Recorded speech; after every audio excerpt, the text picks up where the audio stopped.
Skype from Canada is Chief Executive Officer of Connected Development, Hamzat Lawal. Good morning, Hamzat. Thank you for joining us on TVC Breakfast. Good morning, and thank you for having me. All right, now talk to us how your assessment of how close we are at achieving Sustainable Development Goal 4, which has to do with inclusive education, which is seen as one of the basic human rights in Nigeria. Well, if you look at how Nigeria have first evolved from implementing the Millennium Development Goal into the Sustainable Development Goal in 2015 till date, we have not done well, in the sense that when you look at our budget appropriation, particularly around basic education and basic health care, we've not really done well in accelerating the implementation of the SDGs. But there is still an opportunity to accelerate the implementation. Again, when you look at how many children are out of school in Nigeria, and we are one of the countries that have the highest children of out of school, 10.1 million. Today, women give birth. Women die from giving birth. Today, we don't have a universal access coverage. We don't even have incentive for women to use public health care facilities. So we've not really done well in ensuring that we achieve SDGs around education and healthcare in Nigeria. Well, while you're saying we've not really done well, I'm not sure a lot of Nigerians will agree with you, but in any case, you talked about accelerating its implementation. Of course, how and what steps do we have to take to be able to achieve that so that we can, within the shortest possible time, achieve the SDGs? Well, one, we need to look at our budget system around how much are we appropriating for education, particularly basic education and basic healthcare. We also need to look at beyond budgeting for healthcare and education, how much of this money are being released.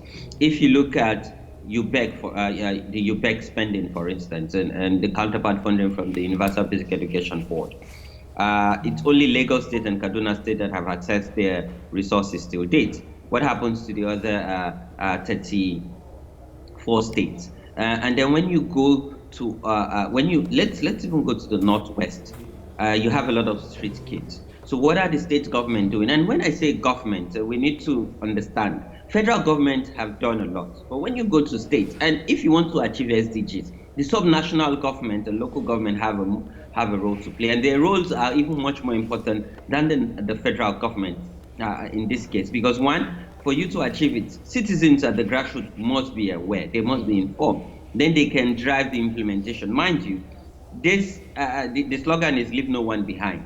So for you to ensure you achieve it, everyone must be carried along. Everyone must be aware and be informed. I can go on and even tell you stories about how women are giving birth on the road in the Niger Delta area that my colleagues have tracked government implementation.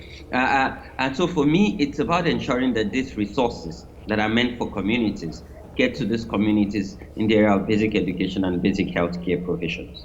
Now, when you look at these goals in terms of education and health, there are other complexities that seem to compound achieving these SDG goals. When you look at religion, you look at culture, how does this, make this so difficult for the government to achieve these goals? How does this complex these whole issues?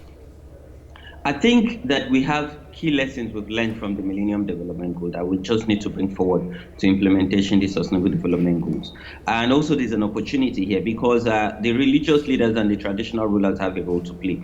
If they embrace the SDGs and understand their unique role, then we would definitely accelerate implementation. I know that the federal government is planning to spend 10 billion to reduce over 5 million out-of-school children. And there's an incentive to give conditional cash transfer to religious leaders and traditional rulers in their wards where they're able to ensure that they put pressure on families and households to send children to school, particularly girl child.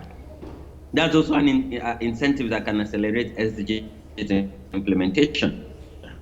But what's important is to see religion and tradition as an opportunity rather than a problem. But we must bring forward the lessons we've learned from Millennium Development Goal to accelerate SDGs, because I believe that we can achieve it. And now the world is looking at launching the Decade of Action Plan, which would commence next year. And this was launched by Amina Mohammed during the General Assembly in New York.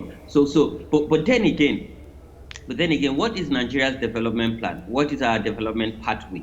How are we localizing the SDGs? How are we tying the SDGs to our national development plan? How are states also localizing these SDGs into their state action plan? So if we don't have this roadmap that most importantly gather voices, mobilize citizens to inform this development plan, then yeah. Hamzat Lawal, thank you for your time on TVC Breakfast.